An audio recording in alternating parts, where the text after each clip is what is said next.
घर में कैसे करें श्राद्ध? क्या है घर में श्राद्ध करने की सही विधि? कई लोगों को आपने पवित्र नदी के घाटों पर श्राद्ध कर्म करते देखा होगा, तो वहीं कुछ लोग घर में ही पितरों का श्राद्ध करते हैं।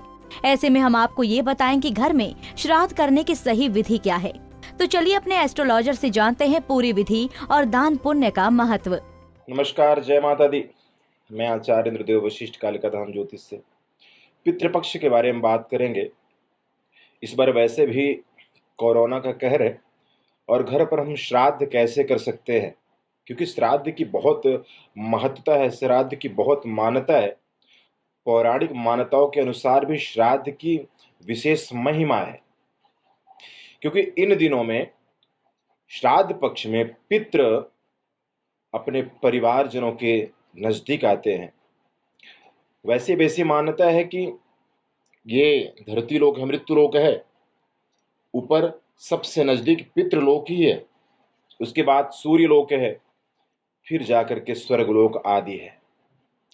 तो पितरों को प्रसन्न रखना बहुत ज़रूरी है, क्योंकि भगवान की पूजा में या कोई और आप यज्ञ कर्म करते हैं, उसमें कभी त्रुटि हो जाए तो चल भी जाता है, लेकिन पितृ कार्य में त्रुटि नहीं होनी चाहिए।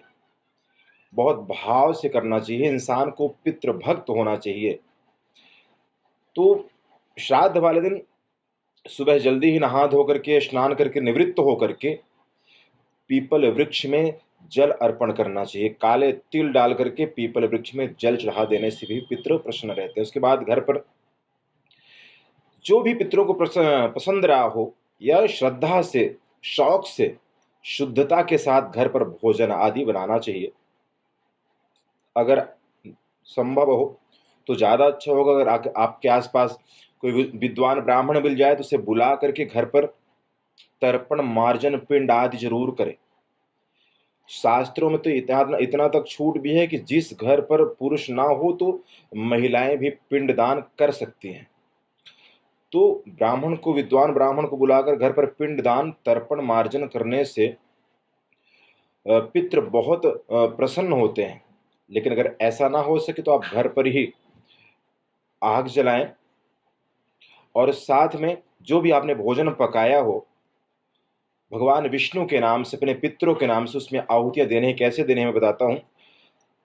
सफ़ेद फूल, काले तिल, जौ, कच्चा दूध, सफ़ेद चंदन, ये सब वस्तु अपने पास रखें, अग्नि प्रज्वलित करें।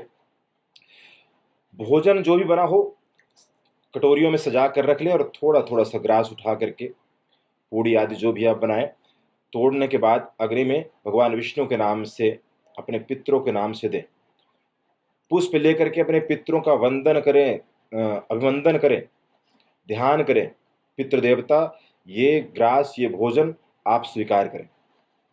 उसके बाद कच्चे दूध से लेकर के थोड़ा सा छिड़काव करें और पितरों का ध्यान करें, पितरों से प्रार्थना करें। साथ ही गाय को, कौवे को, कुत्ते को, कीड़े मकोड़ों को भोजन का दान जरूर करें।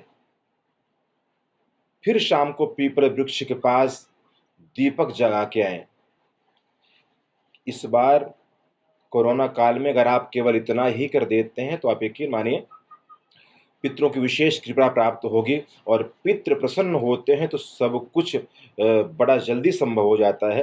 भगवान की कृपा भी साथ हो जाती है। इस दिन भगवान विष्णु का मंत्र का जाप करना चाहिए, भगवान विष्णु की सेवा करनी चाहिए, विष्णु का नाम जपना चाहिए और पितरों का वंदन करना चाहिए।